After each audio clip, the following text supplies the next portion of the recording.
Hi, I'm archaeologist Natalie Reid, and I'm standing in the middle of our Ditch 8 unit here at Jamestown Rediscovery.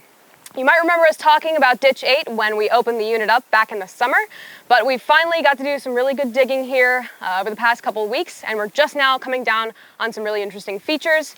Ditch 8 is a really interesting area because it's actually the culmination of 20 years worth of archaeological excavations. So let's check out those features.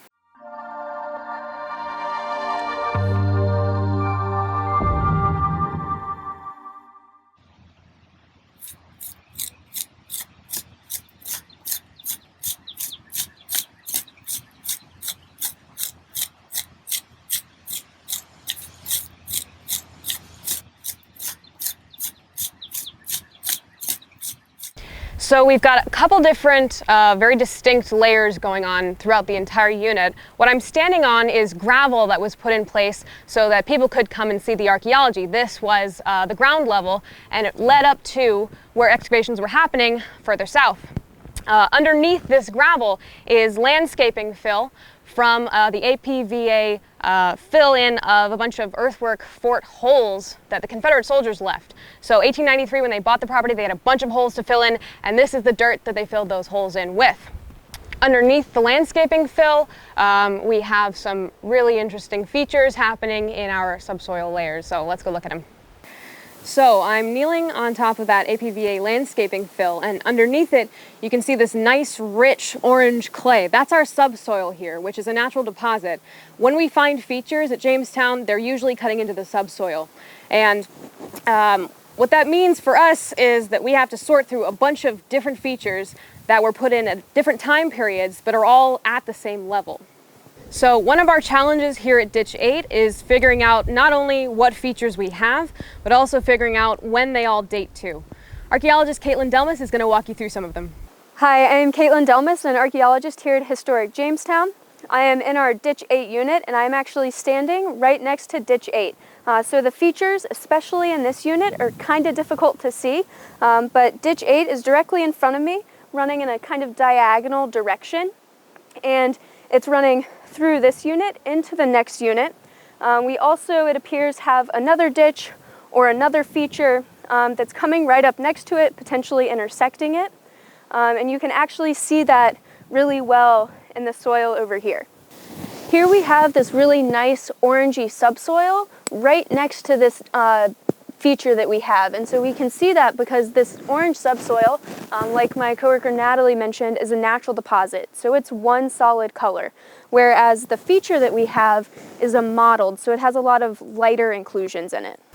This type of feature is actually really common here at Jamestown. This is what we're typically finding, right? We're finding subtle changes in soil color and texture, so we're not typically finding stone foundations, although they do exist. We're much more commonly finding these subtle soil color differences compared to what's around it.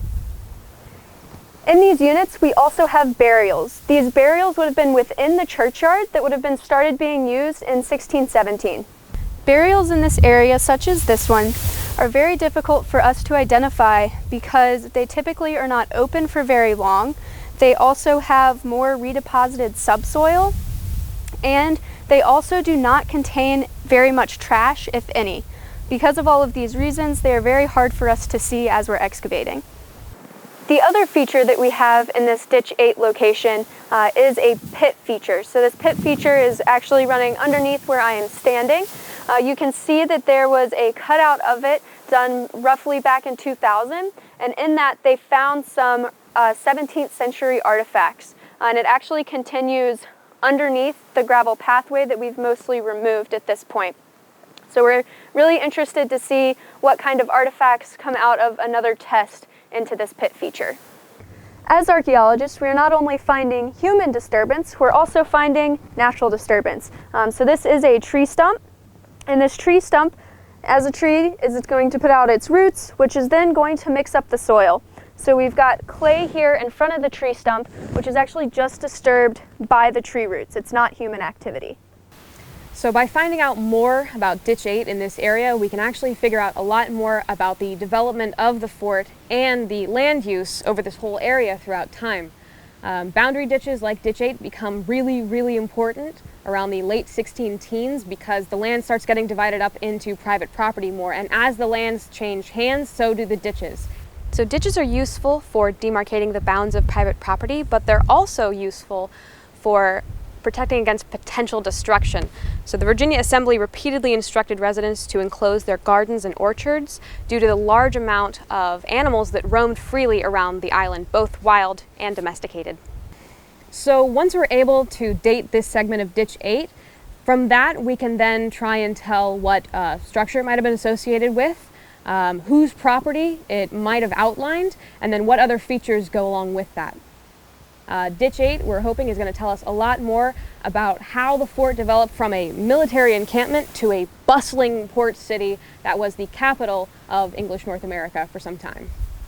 That's the end of our video here at Ditch 8, which is located just inside the 1608 fort extension. Check back next time to see what else we uncover here at Historic Jamestown.